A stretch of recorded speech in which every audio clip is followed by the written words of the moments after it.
예수 믿는 성도의 삶, 우리 신앙생활의 궁극적인 목적은 주님을 기쁘시게 하는 데 있는 것입니다. 하나님을 기쁘시게 해드리는 삶이 될 때 하나님께서는 참으로 주님의 기쁨이 되는 성도의 삶에 놀라운 복을 주시는 것입니다. 구약 성경에 주님의 기쁨이 되는 삶의 모델이 다윗이라면 신약 성경에서 보면은 바로 사도 바울이라고 그렇게 말씀할 수 있을 거예요. 이 사도 바울은 주님의 기쁨이 되는 삶이 됐습니다. 그 주님의 기쁨이 되는 삶이 될 수 있었던 그 이유가 뭔가 보니까 사도 바울의 그 생애의 좌우명과 같은 것, 인생 좌우명이 바로 주님의 기쁨이 되는 것이었습니다. 그래서 고린도 후서 5장 9절에 보면 그는 이렇게 고백하고 있어요. 그런즉 우리는 거하든지 떠나든지 주를 기쁘시게 하는 자 되기를 힘쓰노라. 그는 어떤 경우에도 항상 주님을 어떻게 하면 기쁘시게 해볼까 하는 그런 생각으로 가득 차 있었던 것을 볼 수 있습니다. 감옥에 들어가서도, 그리고 그가 성전에서 말씀을 증거할 때도 어떤 상황 속에서도 항상 어떻게 하면 주님을 기쁘시게 해드릴까, 그런 생각으로 충만했던 걸 볼 수 있습니다. 여러분, 부부지간에도 그래요. 정말 행복한 가정을 이루려면 남편이 아내가 남편에 대해서 어떻게 하면은 그 상대방이 좋아하는 것을 잘 해주려고 하는, 이 기쁨이 되려고 하는 그러한 삶이 될 때 그 가정이 행복할 수 있는 것이죠. 어떤 사람은 그래요. 목사님, 나는 정말 내 아내에게 너무 잘해주는데 이 사람이 그렇게 참 기쁜 것 같지가 않아요. 생일날 뭘 해주냐고, 생일날 베이킹 청소기 최고 좋은 거를 그렇게 대접해주고, 그리고 세탁기 최고로 좋은 것을 사주는데 별로 기뻐하지 않는 것 같다. 여러분, 아내가 정말 기뻐할 수 있는 것이 뭔지, 그 아내가 좋아하는 것을 해줄 때 기뻐할 수 있잖아요. 똑같습니다. 신앙생활도 내가 열심히 한다고 해가지고 우리 주님이 기뻐하는 것이 아니고, 우리 주님이 뭘 기뻐하실까, 그 주님이 기뻐하신 것을 해드릴 때 우리의 신앙생활에 정말 하나님이 은혜를 베풀어 주시고 축복해 주신 줄로 믿습니다. 그래서 오늘 이 본문 말씀 보면 사도 바울은 에베소 교회를 향해서 그 교인들에게 이렇게 권면하고 있는 거예요. 오늘 이 본문 말씀 에베소서 5장 10절 말씀 다시 보시면, 주께 기쁘시게 할 것이 무엇인가 시험하여 보라 그랬습니다. 주님이 무엇을 기뻐하시는지 그것을 분별하고 발견해서 그것을 행할 수 있어야 된다라고 말씀을 하는 것입니다. 저는 오늘 이 성경 말씀을 통해서 주님께서 무엇을 정말 기뻐하실까, 주님이 기뻐하시는 것이 무엇인지를 살펴보면서 무엇을 주님이 기뻐하시고 어느 때 하나님께서 참으로 기뻐하시는 그런 삶이 될 수 있는지, 오늘 이 말씀을 증거할 때에 저와 우리 성도님들의 생애가 또 2019년 새해를 맞이해서 표를 주님의 기쁨 되어 세상을 변화시키자, 이렇게 믿음으로 선포하고 외치고 있는데, 정말 우리의 신앙생활이 주님의 기쁨이 될 수 있기를 예수 이름으로 축원합니다. 자, 첫째는 마음과 몸이 헌신된 성도를 주님이 기뻐하시는 것입니다. 사람들은 주님을 기쁘시게 해드린다 그랬을 때 보통 뭔가 거액의 큰 헌금을 주님 앞에 드린다든지, 아니면 정말 눈에 띌 만큼 그렇게 아주 대단한 어떤 일을 할 때 우리 주님이 참 기뻐하시겠지, 이런 생각을 갖기가 쉬워요. 그런데 사실은 우리 주님이 정말 기뻐 받으시기 원하시는 것은 우리의 마음입니다. 우리의 마음이 하나님을 기뻐하고 하나님을 사랑하는 이 마음이 주님 앞에 드려졌을 때 우리 주님이 받으시는 줄로 믿습니다. 그래서 우리의 마음이 어디 있느냐, 그 마음이 있는 곳에 몸이 가게끔 돼 있어요. 그의 삶에 분명한 변화가 일어나게 돼 있습니다. 내가 어디에 마음이 가 있느냐는 그 사람의 삶을 그대로 결정짓고 있는 것입니다. 우리 하나님께서 하나님의 백성들에게 특별하게 구별해서 축복하신 것이 바로 예배입니다. 예배. 그러니까 이스라엘 백성들을 하나님이 부르시고 이 백성들을 사랑하셔서 이 백성들에게 은혜를 베풀어 주신 것이 하나님을 섬길 수 있는 이 통로로 제사 제도를 허락해 주신 것입니다. 그래서 이스라엘 백성들이 40년 광야 생활을 하는 동안도 예배를 잘 드릴 수 있도록 성막을 짓게 해주신 거예요. 이 성막은 움직이면서 예배를 드리는 거죠. 그들이 가나안 땅에 정착하고 나서도 성전을 건축하게 해서 그곳에서 하나님을 섬길 수 있게 해주셨어요. 그런데 이스라엘 백성들이 예배를 드릴 때, 제사를 드릴 때 가장 중요한 것이 양이나 소를 잡아서 제물로 하나님 앞에 드렸단 말이에요.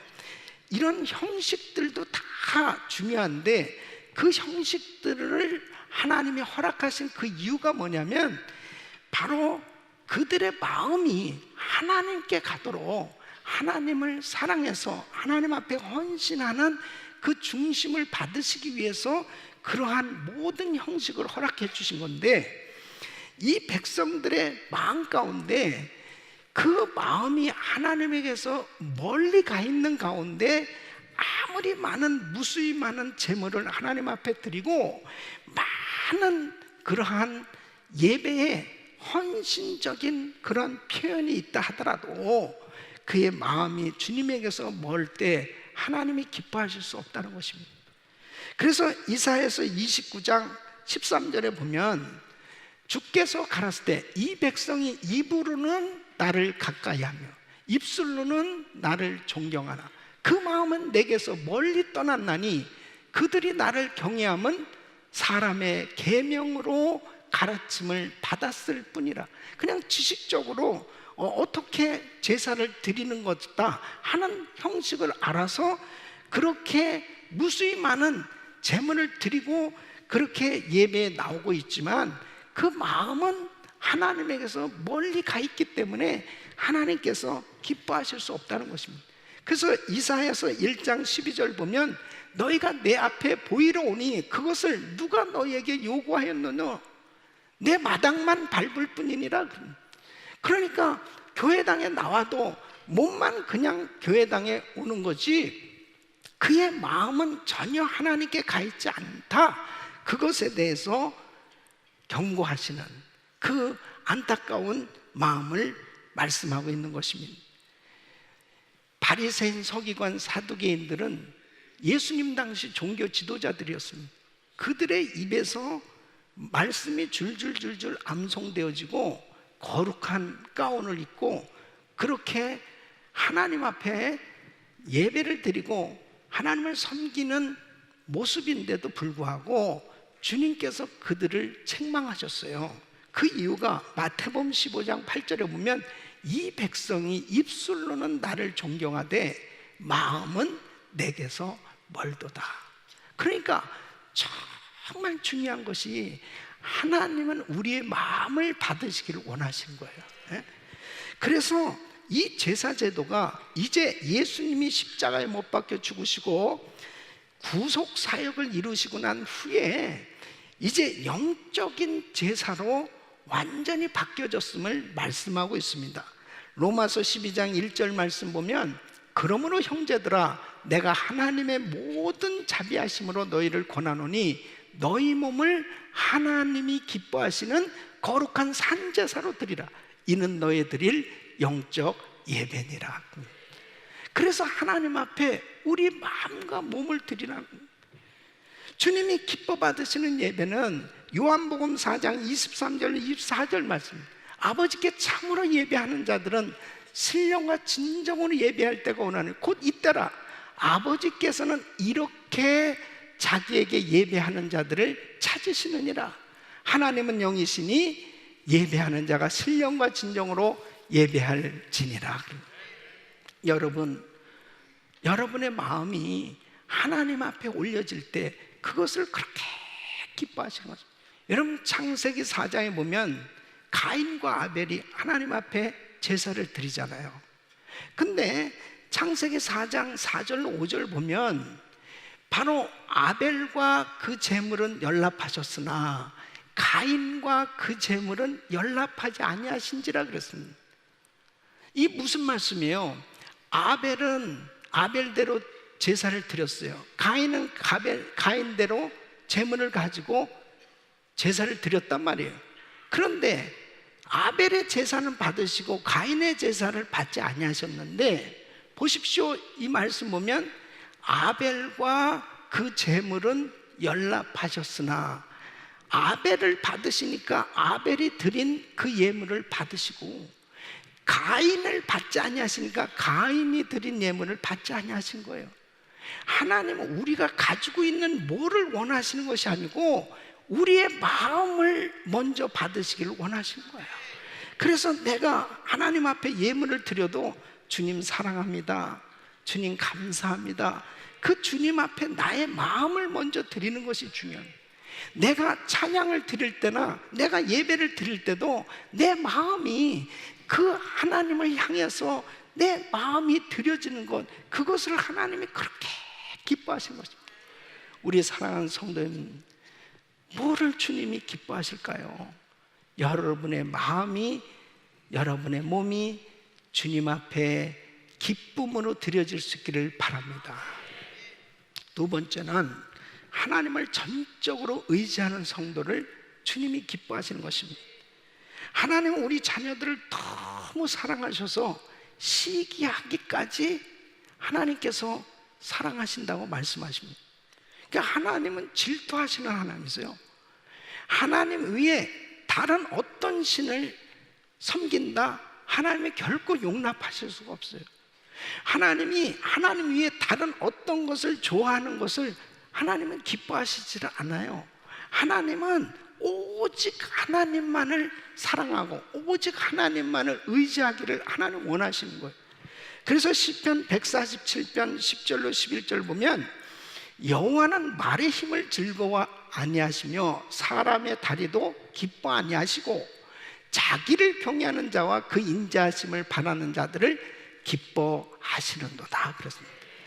하나님을 의지하는 성도를 하나님이 그렇게 기뻐하십니다. 그러니까 이스라엘의 역사를 보면요, 이스라엘 왕들 가운데 하나님을 의지하지 않고 세 가지를 의지하는 것, 첫째는 군사력이나 이 병사의 수를 의지하는 왕들이 있었어요. 이런 왕들을 결국 다 실패하게 되었습니다. 두 번째는 외교수를 통해서 강대국을 의지하려고 했던 왕들 결국 다 패하게 됐던 걸 볼 수 있습니다. 세 번째는 우상을 의지하고 우상을 섬겼던 왕들 다 망했던 걸 볼 수 있습니다. 왜 그래요? 하나님 외에 다른 어떤 것을 의지하는 것, 이걸 하나님이 기뻐하시지 않아요.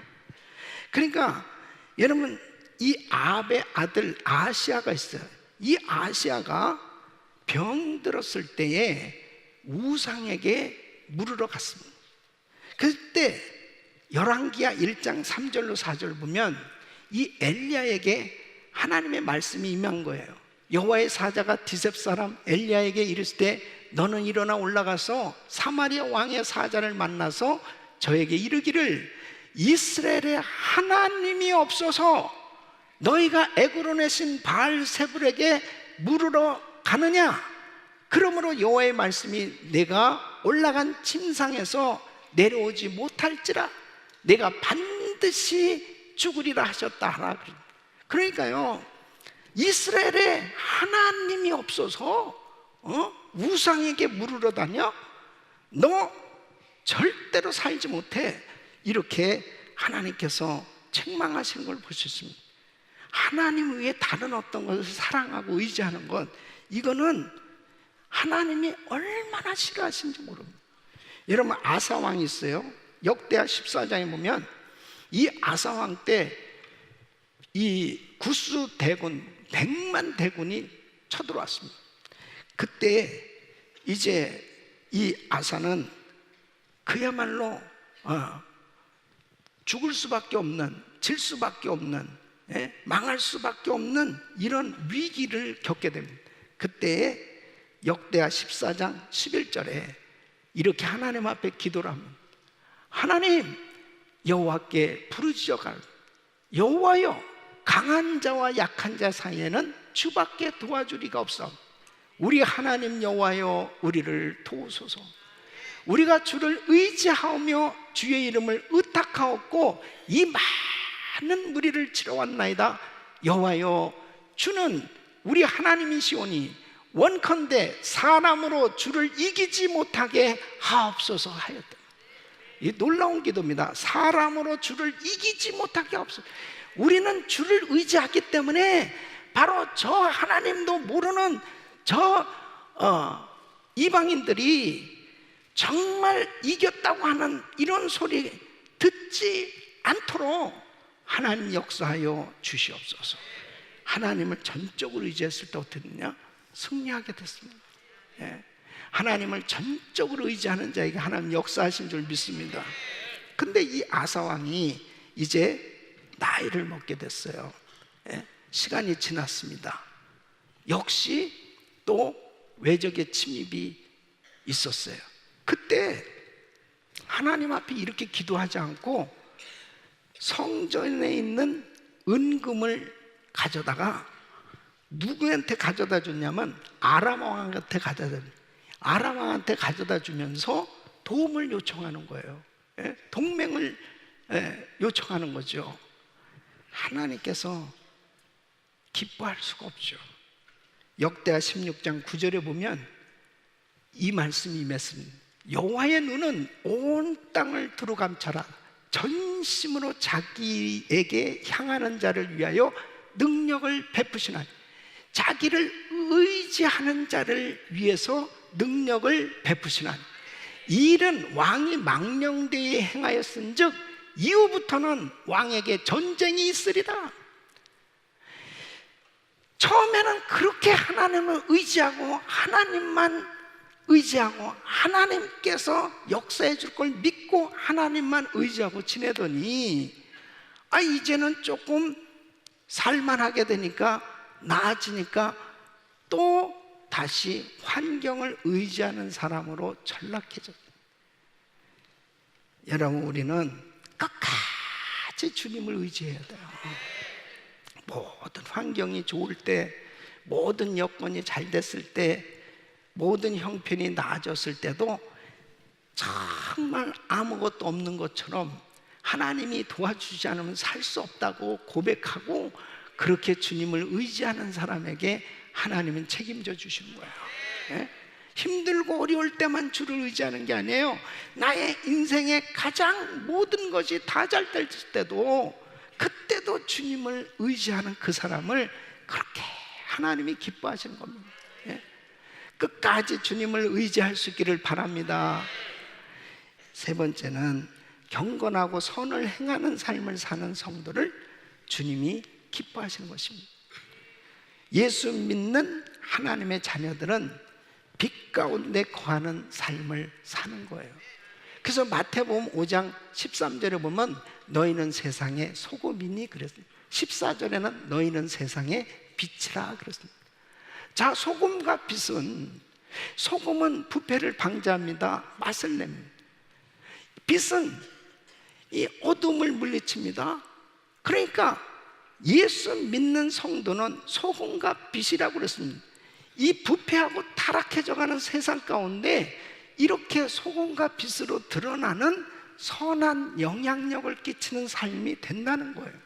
그래서 마태복음 5장 16절에 보면 이같이 너희 빛을 사람 앞에 비추게 하여 저희로 너희 착한 행실을 보고 하늘에 계신 너희 아버지께 영광을 돌리게 하라 그랬습니다.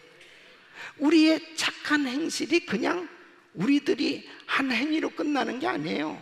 하늘에 계신 아버지께 영광이 된다는 겁니다. 그래서 주님이 그렇게 기뻐하신다는 거예요. 여러분, 우리가 똑같이 믿지 않는 사람들하고 장사를 하고 사업을 하면서 또 같은 직장에서 일을 하면서 살지요. 그랬을 때 잠언 11장 1절에 이렇게 말씀하고 있습니다. 속이는 저울은 여호와께서 미워하셔도 공평한 추는 그가 기뻐하시느니라. 정직한 상거래. 내가 좀 손해보는 것 같고 좀 내가 불이익을 당하는 것 같아도 정직하지 못한 것은 절대 타협하지 아니하고, 그리고 절대로 내가 속이지 아니하는 그러한 중심으로 일을 할 때 하나님의 기쁨이 된다는 겁니다. 여러분, 우리 예수 믿는 사람들은 정말 나 한 사람 잘 되는 것으로 끝나는 게 아니에요. 나의 삶 자체가 빛과 소금이 되어야 바로 하나님께 영광이 되고 주님의 기쁨이 되기 때문에 내가 힘들고 어려워도 절대로 타협하지 않고 내 자신을 지킬 수 있을 때 하나님께 영광이 되는 줄로 믿습니다. 뿐만 아니라 히브리서 13장 16절에 이렇게 말씀합니다. 오직 선을 행함과 서로 나눠주기를 잊지 말라. 이 같은 제사는 하나님이 기뻐하시느니라. 부지런히 나눠주셔야 돼요.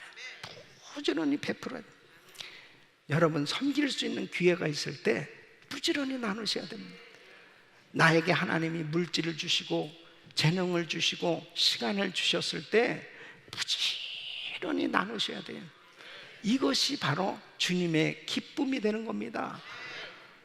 사도행전 9장에 보면은 다비다라고 하도 도로가라고 하는 이 여제자가 병들어 죽게 되었습니다. 그때 베드로가 신방을 갔어요. 그랬더니 베드로를 보고 많은 과부들이 모였는데 막 우는 거예요. 그러면서 어떤 과부는 겉옷을 보여주면서 이 다비다가 살았을 때 이거 나한테 지어준 거라고, 또 어떤 과부는 속옷을 보여주면서 다비다가 살았을 때 이것을 나한테 해준 거라고, 그러면서 그렇게 우는 거예요. 그때 베드로가 그 다비다를 향해서 다비다야 일어나라 하면서 기도할 때 이 다비다가 살아나. 이 다비다의 이름이 또 도로가거든요. 이름을 잘 지어야 돼요. 도로가. 돌아갔어. 도로 살아났어. 여러분, 하나님께서요 선을 베풀며 살 수 있다는 것은 하나님의 기쁨이 되는 겁니다. 주님의 기쁨이 될 수 있기를 바랍니다. 여러분, 주님의 기쁨이 된다는 게 큰 무슨 대단한 일을 하기 때문에, 그렇게 엄청난 일을 하기 때문에 주님의 기쁨이 되는 게 아니에요.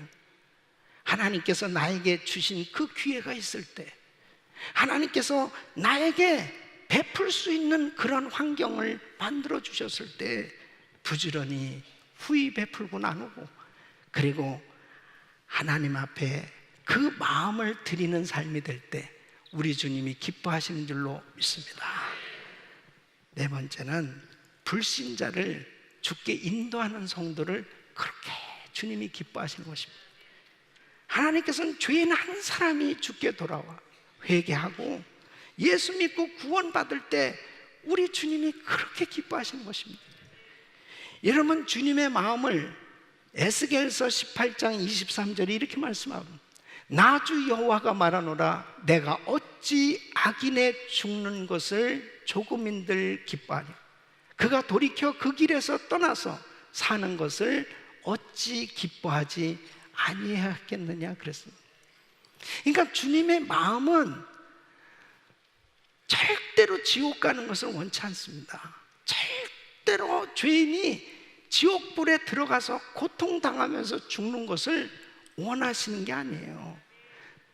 하나님의 마음은 모든 사람들이 구원받기를 원하시는 것입니다. 그런데 누가 복음을 전하느냐는 거예요. 하나님이 직접 가서 복음 전하시지 않아요. 구원받은 우리들을 통해서 이 복음이 전해지길 원하시는, 내가 누구를 보내면 누가 우리를 위하여 갈고, 바로 내가 여기 있나이다 나를 보내소서 하고 그 말씀을 깨닫고 그 복음을 전하는 그 사람에게 하나님께서 은혜를 주시고, 그 구원의 통로로 복음을 전하는 이 복음을 귀하게 여기고 귀하게 이 복음을 널리 전하는 성도들을 기뻐하셔서 하나님께서 은혜 주시는 줄로 믿습니다. 그래서 누가복음 15장에 보면은 잃어버린 양, 잃어버린 동전, 잃어버린 아들의 비유를 통해서 하나님께서 하나님의 심정을 이렇게 말씀하시는 겁니다. 누가복음 15장 7절 말씀, 내가 너에게 이르노니 이와 같이 죄인 하나가 회개하면 하늘에서는 회개할 것이 없는 의인 99을 인하여 기뻐하는 것보다 더하리라. 여러분, 금년 한 해 동안도 우리 주변에 아직도 예수 믿지 않고 또 구원의 확신이 없고 방황하는 많은 사람들이 있어요. 절대로 모르는 체 하면 안 됩니다. 어떻게서라도 주의 사랑을 전해서 이 귀한 복음 전해야 될 줄로 믿습니다. 우리는 땅끝까지 복음 증거하는 세계 선교 사역에 더욱더 열정적으로 헌신해야 될 줄로 믿습니다. 그 사역을 감당하려고 할 때 주님의 기쁨이 되는 거예요. 너무 주님이 기뻐하신 것입니다. 이렇게 선교 사역을 하기 위해서는 적은 것부터 이제 발을 띄어야 됩니다. 청지기 선교에 매달 30불, 적은 액수지만 이 물질이 하나님 세계 죽어가는 영혼을 살리는 일을 위해서 하나님 앞에 오병이어로 쓰여지게 하여 주시옵소서. 하나님, 이번에는 한 부자를 더 늘리길 원합니다. 나의 지경이 더 넓혀질 수 있도록 하나님 쓰임받게 하여 주시옵소서. 절대로 우리의 물질이 허비되어지지 아니하고 죽어가는 영혼을 살리는 일을 위해서 쓰여진다면 하나님께서 우리 인생은 부족함이 없도록 채우시고 역사하신 줄로 믿습니다. 이번 신년 축복성에는 늘 하나님께서 은혜 주셔야 한 해 승리할 수 있음을 알고 은혜 있을 새벽 집회와 신년 축복성회를 1월 달에 이렇게 갖고 온 성도들이 은혜 받고 이제 2019년도 또 내년 새해를 이렇게 승리해 가고 있습니다. 우리 사랑하는 성도 여러분, 이번 집회를 통해서 주님의 뜻에 이끌려 사는, 주님의 뜻을 발견하고 주님의 뜻대로 살 수 있는 능력과 은혜를 체험하는 복된 성회 되시기를 축원합니다. 우리 사랑하는 성도 여러분, 정말 주님의 기쁨이 되는 그런 행복한 신앙생활, 그리고 우리 주님께 영광을 돌리는 복된 삶 되시기를 예수 이름으로 축원합니다.